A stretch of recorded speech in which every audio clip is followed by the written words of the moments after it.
Olá, investidores, como é que vocês estão? Sejam todos muito bem-vindos aqui a mais um vídeo do canal. Eu me chamo Peterson Cunha, sou o criador do canal Jovem Invest, esse canal maravilhoso que a gente fala sobre investimento a princípio semanalmente, mas quem está acompanhando o canal aí tá vendo que tá tendo um vídeo direto, até mais de 2, 3 vezes na semana. Isso se dá ao fato de que agora eu tô com um pouquinho mais de tempo livre devido às férias da minha faculdade. Me perguntaram que faculdade que eu faço. Faço engenharia de produção, para quem não sabe. O vídeo de hoje é um vídeo sensacional, porque aos 22 anos de idade eu acabei de atingir um patrimônio de 170 mil reais investidos, porque hoje é dia de aporte. Olha só que maravilha, pessoal. Início do mês é dia de fazer o maior aporte que eu já fiz em toda a minha vida. Vamos lá.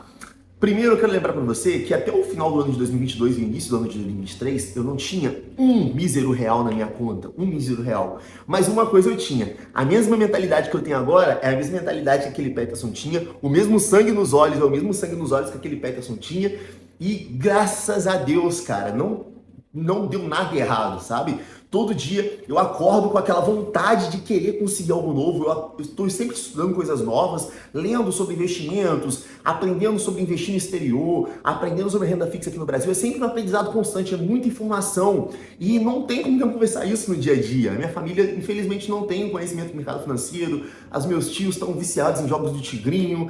Os meus amigos de faculdade, meus colegas de faculdade, que eu não tenho tanto contato assim, estão mais naquela vibe de festa todo final de semana.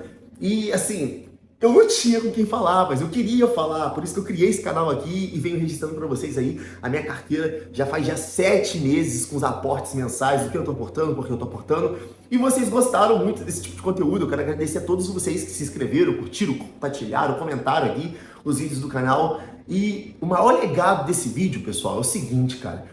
Eu trabalhei por 1 ano e 3 meses como auxiliar de escritório antes que eu começasse a ganhar dinheiro com a internet. Hoje em dia, minha fonte principal de renda é a internet. Só que durante esse período que eu trabalhei como 1 ano e 3 meses de auxiliar de escritório, eu trabalhava como auxiliar de escritório, pegava umas 7h30 da manhã, saía ali umas 3 e pouquinho da tarde, aí pegava um ônibus, eu ia de ônibus pro trabalho, aí saía de ônibus pro trabalho, ia pra faculdade, e chegava na faculdade, ficava na faculdade até a noite, saía da faculdade à noite, voltava pra casa, tomava outro banho, ia pra academia, treinava e ficava nesse loop. Aí dormia, acordava, tal. Chega uma hora, velho, que eu, assim, só pensei assim, eu tenho que mudar isso. Eu tenho que mudar isso porque eu tô acabando com a minha vida. Eu tô acordando de manhã cedinho, tô ficando até a noite e parece que a vida não tá fluindo, sabe? Você vai fazendo, a vida não tá rodando. E o que eu fiz? Eu comecei a parar de tirar o meu horário de almoço de serviço para usar esse horário de almoço para tentar ganhar dinheiro com a internet. Nesse horário de almoço eu comecei primeiro vendo vídeos de como fazer dinheiro com a internet, comecei olhando vários tipos de vídeo, aí eu criei conta no TikTok, criei conta no YouTube, comecei a postar vídeo, então eu usava esse período do meu 1 hora de almoço que eu tinha no meu dia, no meu trabalho, eu utilizava para editar, fazer vídeo, criar conteúdo para os meus canais aqui na internet, já pensando que um dia isso fosse vingar, sabe? E assim, depois de mais ou menos 1 ano e pouco fazendo isso, começou a dar certo. E quando começou a dar certo, cara, aí foi sucesso, sabe? Então eu consegui sair daquele loop que eu ficava de acordar às 7h30 da manhã até a noite, chegar em casa quebrado, de cansaço físico, psicológico tão grande, a desabar na cama, acordar no dia seguinte, ficar nesse loop infinito. Eu consegui quebrar boa parte disso, porque agora eu não preciso mais trabalhar fora de casa, eu consigo trabalhar aqui em casa. E fora isso, eu recebi um salário de 1.212 trabalhando como auxiliar de escritório para sair de casa, ficar horas e horas e horas e horas. E fora também, assim, eu era auxiliar de escritório, mas era auxiliar de escritório de uma padaria. Então, tipo assim, tinha gerente lá e aquela gerente, ela mandava fazer cada coisa que nem era referente à minha profissão que eu estava exercendo. E assim, era muito desaforo que eu tinha que aguentar. E era um salário mínimo. Hoje em dia, eu já recebo aí basicamente um salário mínimo, mais do que o salário mínimo da época, que era 1.212 ali, em dividendos, todos os meses, pingando na minha conta, independente se eu trabalho ou não. Tô confortável com isso? Não tô confortável com isso não, cara. Eu quero muito mais do que isso. Eu quero chegar no meu primeiro 1 milhão de reais até os 30 anos de idade, e eu sei que eu vou chegar lá. Mas é isso que eu quero falar para vocês. A zona de conforto, às vezes, ela é muito viável pra gente, sabe? Mesmo que a nossa vida esteja ruim, igual a minha tava, nessa época que eu acordava cedinho, ficava o dia inteiro, chegava cansado. Imagina se eu tivesse continuado. Ah, não, tô cansado, o meu horário de almoço aqui é o único horário que eu tenho pra poder descansar, eu vou descansar aqui. Não, cara, eu parei, eu tirei o meu único horário de descanso e taquei pau pra poder tentar aprender coisas novas. E graças a essa minha atitude de ter cansado em dobro do que já era absurdo, hoje em dia eu posso ter uma vida mais tranquila. Isso aos 22 anos de idade. Agora eu tô quase terminando minha faculdade, tô no 8º período, mas assim, são decisões que você toma na sua vida que a princípio podem parecer ruins, mas não é, tá ligado? São decisões que vão mudar a sua vida. Sair da zona de conforto pode, vai, deve ser muito desconfortável, mas esse desconforto que você vai gerar saindo da zona de conforto vai te gerar um conforto maior do que a sua zona de conforto no futuro. Só que aí quando você chega nisso, você percebe que você passou por isso, você não quer ficar na zona de conforto, você quer continuar evoluindo. Mas enfim, pessoal, não fiquem na zona de conforto. Essa é a maior lição da vida de vocês. Com 22 anos de idade, agora, esse patrimônio, eu vou falar para vocês que agora é a parte dos investimentos. No vídeo de hoje eu vou fazer um aporte de 20... Ó, até anotei aqui porque o valor é tão grande que agora não deu nem para eu lembrar aqui, ó. R$ 20.514, pessoal. E 84 centavos. 20.514,84 vai ser meu aporte desse mês. Você tem noção do que é uma pessoa... Cara, 22 anos de idade aportando R$ 20.000 em um mês, R$ 20.500 em um mês... Eu nunca sonhava com isso, cara. Eu ganhava um salário mínimo, pô. Como é que eu vou sonhar que eu vou aportar R$ 20.000 trabalhando com internet? Não vou sonhar isso, não. Mas tá bom. 20.514, 50% desse valor serão em fundos imobiliários de papel, 50% serão em fundos imobiliários de tijolo. Peterson, mas você vai investir em fundo imobiliário e a bolsa agora, tudo caindo, as declarações do Lula. Pessoal, entenda uma coisa. Quando o presidente vai lá e fala uma asneira daquela, e aí isso gera aquela repercussão no mercado financeiro, você vê um monte de gente assim, desesperado. Eu considero que essa daí é a multidão, eu chamo de manada. A manada fica desesperada, fala assim, não, tem que tirar meu dinheiro dos fundos imobiliários, tem que jogar no exterior. Aí o dólar vai subindo, 5,70 no dólar. O cara tá tirando de fundo imobiliário para jogar em dólar 5,70. Não, porque o Brasil vai quebrar, o Brasil não vai quebrar, cara, não vai quebrar. A gente já passou por momentos iguais a esse muito mais vezes. Essa história de que vão taxar os fundos imobiliários. Não é de hoje que falam isso, já teve isso em outros governos lá. E nunca isso vai acontecer de fato. E se acontecer, aí a gente pode começar a tomar outras medidas, mas assim, não é algo que você deve se desesperar, até porque quem investe em bons ativos, por exemplo, você está investindo no XPML11, é um fundo de shopping, você está investindo em um fundo que tem ali, que existe, tem bons ativos, está tudo dando certo ali, não tem por que ter tanto medo assim. E tem uma frase do Warren Buffett que diz mais ou menos assim, inclusive é um cara que eu acho sensacional o pensamento dele, né? Sejam gananciosos quando o mercado está com medo e tenha medo quando o mercado está sendo ganancioso. Agora o mercado inteiro está com medo, o mercado inteiro está fugindo. Isso fez com que? Isso fez com que os fundos imobiliários caíssem mais ainda. Para mim, ó, olha o sorrisão que tá na minha cara aqui. Maravilhoso, vou aportar mais, vou conseguir aumentar ali a minha posição em alguns ativos que eu queria. O PVP caiu bastante, bons fundos com bons fundamentos. As pessoas, elas pagam, elas compram fundos imobiliários, compram ações pelo preço, cara. Fica olhando só o preço. Você não deve comprar olhando o preço. O preço é o valor que você está pagando naquele momento. Você deve olhar o valor real do produto, sabe? O valor de um bom fundo imobiliário não mudou porque o preço dele caiu absurdamente do nada. E muita gente, às vezes, segue essa multidão. Só que nessa história de seguir multidão, cara, você acaba caindo na falácia, sabe? Eu digo isso na prática porque eu já tive essa experiência na época que eu não tinha tanto conhecimento. Lá em 2020, nessa época que eu falei pra você aí que eu tava começando a querer buscar coisas e tudo mais para poder conseguir ter uma certa estabilidade ali, que depois veio meu trabalho de auxiliar de escritório, mas antes disso, eu tentei investir em Bitcoin, não sabia nada. Comprei Bitcoin em 69 mil, vendi Bitcoin em 37, olha só que desgrama. Famoso sardinha, comprei na alta e vendi na baixa, olha aqui. Mas enfim, pessoal, vai ser em fundos imobiliários, tá bom? Qual vai ser o sentido desse aporte? O sentido desse aporte desse mês vai ser pegar os meus fundos de papel, porque a minha carteira de fundos imobiliários ela é dividida meio a meio, 50% papel, 50% tijolo. Eu vou utilizar esses 50% que vai para o papel, esses 10.250 e poucos aqui, eu vou utilizar os fundos de papel para poder equilibrar os meus fundos de papel, que eles estão em algumas proporções ali, concentrações diferentes. Eu vou aproveitar que a maioria deles estão no PVP abaixo de 1 para poder equilibrar os meus fundos. Eu não vou aportar em fundos novos e os fundos de tijolo eu vou utilizar esse aporte, agora esses outros 50%, para subir o valor daqueles bons fundos que eu considero bons, que estão em baixa concentração na minha carteira, mas que eu já tenho eles, tá? A fim também de acabar, de certa forma, deixando eles ali um pouco mais homogeneizados, né? Não tão concentrados em apenas alguns fundos. Eu vou mudar para a tela do meu celular, onde eu vou mostrar para vocês como que tá a minha carteira agora, o que eu vou investir, e aí eu mostro para vocês os investimentos e também vou mostrar um mapa que eu sempre faço quando eu vou investir, que é bem interessante. Confere a tela do meu celular. Pessoal, vocês estão vendo a tela do meu celular. Eu estou aqui agora no site do Investidor 10. E o que eu quero mostrar para vocês aqui?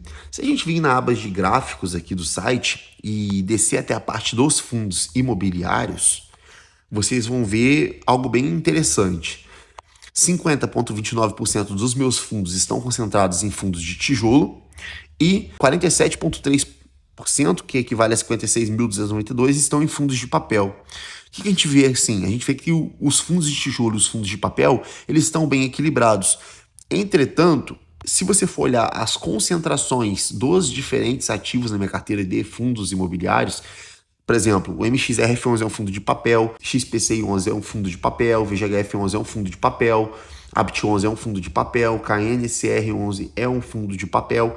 Eles são bons fundos, mas são fundos que não estão com uma concentração por igual. Olha só, eu tenho mais concentração em MXRF11 do que eu tenho no ABT11, por exemplo, que está no 7.800. O ABT11 eu tenho mais do que eu tenho no KNCR11, que está em 6.675. Então, o foco desse aporte desse mês agora, de julho, vai ser o seguinte: 50% do valor do aporte vou investir em fundos de papel, só que o objetivo vão ser pegar aqueles fundos que estão num PVP bom ali, que está bem descontado, e comprar bons fundos de papel que eu já tenho na minha carteira, com o intuito de reequilibrar, para deixar tudo ali nessa casa aí dos 10 mil reais, mais ou menos, ou pelo menos grande parte deles, para que fique uma concentração mais homogênea. E a parte dos outros 50% do aporte, que serão em fundos de tijolo, eu irei reaportar nos fundos de tijolos que eu já tenho, que estão com bom PVP, só que eu tenho baixa concentração na minha carteira. Então, é uma oportunidade para eu aumentar as concentrações de fundos que estão em baixas concentrações na minha carteira, que eu já tenho e que são fundos que eu acredito. Como, por exemplo, aqui vocês estão vendo o XPML11, o HGRE11, PVBI11. Então, são fundos que eu vou aportar e eu vou mostrar mais detalhadamente para vocês quais serão esses fundos desse aporte de hoje. Eu sempre falo com vocês, quem me acompanha aqui há um tempinho, sempre em vídeos de aportes mensais, semanais, eu sempre digo para vocês anotarem, registrar isso, seja num bloco de notas do seu celular ou então numa folha de papel de um caderno da sua casa. Pega assim, olha a sua carteira como um todo, baseando-se lá, por exemplo, no site do Investidor 10, que você tem um panorama geral, e antes de você aportar, faz uma simulação, e é justamente isso que eu fiz. Olha só, eu coloquei aportes do mês, o valor do aporte que eu tenho para aportar esse mês, R$ 20.514,84. 50% dos aportes serão em fundos de tijolo e 50% serão em fundos de papel, beleza? Agora, olhando para os fundos de tijolo, eu aportei ao todo aí R$ 10.253,06. Foram 28 cotas de PVBI11, que está no PVP de 0,88, valor de cota 90,57, pagando 65 centavos de dividendo, tá bom? Vai me gerar R$ 18,20 de dividendo estipulado, tá? Para essas 28 cotas. HGR11, 22 cotas, 2.520,54, PVP de 0,75, tá muito descontado, 78 centavos de dividendo, dá R$ 17,16. Depois temos o XPML11, 25 cotas, 2.751, PVP de 0,99, R$ 110,00, 92 centavos de dividendo, pagando ao todo aí uma média de R$ 23,00. Vocês podem ver que todos eles estão abaixo de 1 PVP. E aí, para finalizar aqui os fundos de tijolo, temos o TEP11, peguei 27 cotas, PVP 0,93, R$ 90,64 cada cota, 80 centavos de dividendo, pagando ao todo R$ 21,60 em média. Esses foram os fundos de tijolo, totalizando aí R$ 10.253,06, com um total de dividendos de R$ 80,40 estipulado, tá, pessoal? Eu estou baseando, assim, na média anual de dividendos, então é um estipulado mais ou menos do quanto ele vai me pagar de dividendo. Agora que a gente já olhou ali 49,97%, que foram os fundos de tijolo, vamos olhar o restante, que é os 50,03% ali, que foram os fundos de papel. Esses 50,03% deram R$ 10.263,07. Peguei 12 cotas de XPCI11, PVP de 0,95, pagando ali uns 10,80 de dividendo, 90 centavos por cota. Peguei 258 cotas de VGHF11, R$ 2.252, PVP de 0,96, 8,73 cada cota, 9 centavos de dividendo, ao todo 23,22 em média de dividendo. Depois teve o ABT11, peguei 30 cotas, totalizaram R$ 2.603, PVP de 0,89, paguei 86,79, R$ 1,00 por cota de dividendo, R$ 30,00 em média. E também teve o MCCI11, que eu peguei 44 cotas, PVP de 0,96, 80 centavos ali de dividendo, conforme vocês estão vendo, vai dar uma média de R$ 35 aí de dividendos mensais. E por último, o único fundo imobiliário que eu peguei com PVP maior que 1, porque eu tinha comprado ele no preço médio de 10,53 que eu tenho na minha carteira, então eu vou utilizar esse período que a gente está passando para baixar no preço médio, pegando aí por R$10,10, PVP de 1,04, o MXRF11, R$454, que vão me gerar aí R$4,50 de dividendo. Ao todo, os dividendos dos fundos de papel irão me gerar R$102,82 de dividendo, somando os dividendos dos fundos de papel e dos fundos de tijolo para R$ 20.516,13, vai me gerar uma média aí de R$ 183,22 de dividendo mensal, o que equivale a mais ou menos a 0,89% do aporte mensal. Lembrando que vocês podem ver que o valor que eu tinha para aportar era 20.514,84, o valor que deu foi 20.516,13. Aí eu peguei um trocadinho ali na minha conta para poder inteirar e esses foram os fundos imobiliários escolhidos. Lembrando, aportes do mês finalizado, pessoal, e agora o novo saldo da carteira é de R$ 171.141,62, com o cenário de queda que a gente está vivendo, porque a minha carteira está com uma variação aí de 0,86 negativa, mas o valor aplicado é de 172.633. Mas essa variação aqui, cara, não quer dizer muita coisa, tá? Porque se você olha a rentabilidade da minha carteira como um todo, ó, vocês podem ver que a rentabilidade está 15,88, mas isso aqui é por conta do cenário e tudo mais e não considera os dividendos. Agora, mostrando para vocês um pouquinho mais aqui, ó, minha carteira está com 81,44% em fundos imobiliários, 9,45% em reservas de emergência, 6,15% em ações, 1% ali basicamente em ETFs, né? E uma quantiazinha, uma pequena fatia de 1,92% em Bitcoin. Agora, vamos olhar um pouquinho mais para os gráficos, olhando para os gráficos principalmente dos fundos imobiliários, que foi o aporte desse mês, como é que ficou a situação dele como um todo. Se a gente descer aqui, tudo mais, a gente vai vir aqui, ó, fundo de tijolo, fundo de papel. Vocês podem ver que 50,25%, que são 70 mil, estão alocados em fundos de tijolo e R$ 66.469, que equivale a 47,69% da carteira, estão em fundos de papel. Está bem equilibrado e olha só, se a gente for olhar a distribuição dos ativos, olha como que agora está bem mais uniforme. Olha só, o MCCI11, que é um fundo de papel, 7,61, XPCI11, 7,5, MXRF11, 7,5, VGHF11, 7,5, ABT11, 7,5. Então quase tudo ali na casa dos 10 mil, que são os fundos de papel. Eu tenho mais alguns outros fundos de papel, como por exemplo o VIGI11, que está ali com 6.900, que eu vou dar uma olhadinha para ele no próximo mês, porque esse mês o aporte era limitado a 50% papel, 50% tijolo. Temos também o KNCR11, que no momento não está num bom momento para se comprar, porque ele está, na minha visão, ele está um fundo um pouquinho caro. E também temos ali o CPTS11, que está em pouquíssima quantidade ali, é o meu fundo de troco, não estou focando tanto nele não. Mas os meus fundos de papel, que são poucos, né? Eu gosto de escolher bons fundos justamente pelo fato de o fundo de papel ele ser mais suscetível a quedas do que os fundos de tijolo, que se tratam de imóveis físicos. Então eu tenho alguns fundos ali, mas está bem equilibrado. E os fundos de tijolo, tentei dar uma equilibrada também, ó, já tem maior variedade na minha carteira, mas como vocês podem ver, ó, HGR11 aproveitei essa oportunidade, XPML11, temos aí o XP11, GGRC11, XPLG11, BTLG11, TEP11, enfim, pessoal, uma carteira cada vez buscando mais o equilíbrio e tá dando muito certo e venho obtendo os bons frutos com essa carteira. E aí, pessoal, o que vocês acharam desse aporte fenomenal de R$ 20.514, que vão estar me gerando aí uma média de R$ 183,22 de dividendo?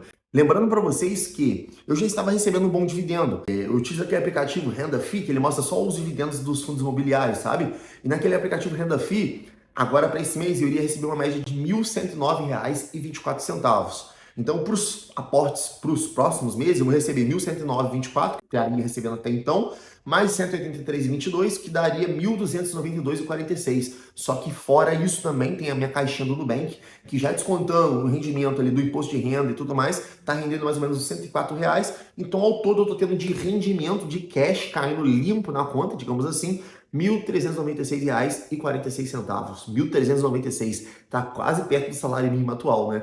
E já está mais do que o salário mínimo da época que eu trabalhava como auxiliar de escritório. Mas eu enxergo esse momento como uma grande oportunidade de alocar o meu patrimônio nos fundos imobiliários e também, dado o fato que eu estou comprando bons fundos descontados, quando eu vir no ciclo de alta, isso daí vai me dar uma vantagem muito boa também. Mas quando a galera começar a aportar aqui, vai começar a focar desesperadamente nos fundos imobiliários, eles começarem a subir, ter um ciclo de alta e o dólar der uma queda, aí eu vou e foco na minha carteira do exterior. Tô sempre buscando, nadando contra a multidão, que eu falo. E vem dando muito certo. Desde então, tenho conseguido juntar bastante dinheiro, investir bastante dinheiro e, além do mais, né, colher bons frutos durante esse 1 ano e 3 meses que eu estou investindo. O vídeo de hoje foi esse daqui, eu espero que você tenha gostado. Se você gostou, não esquece de se inscrever aqui no canal, deixar o seu like, seu comentário aqui e diga o que você está fazendo nesse momento de crise. Tá aproveitando ou tá nadando com a multidão? Forte abraço, pessoal!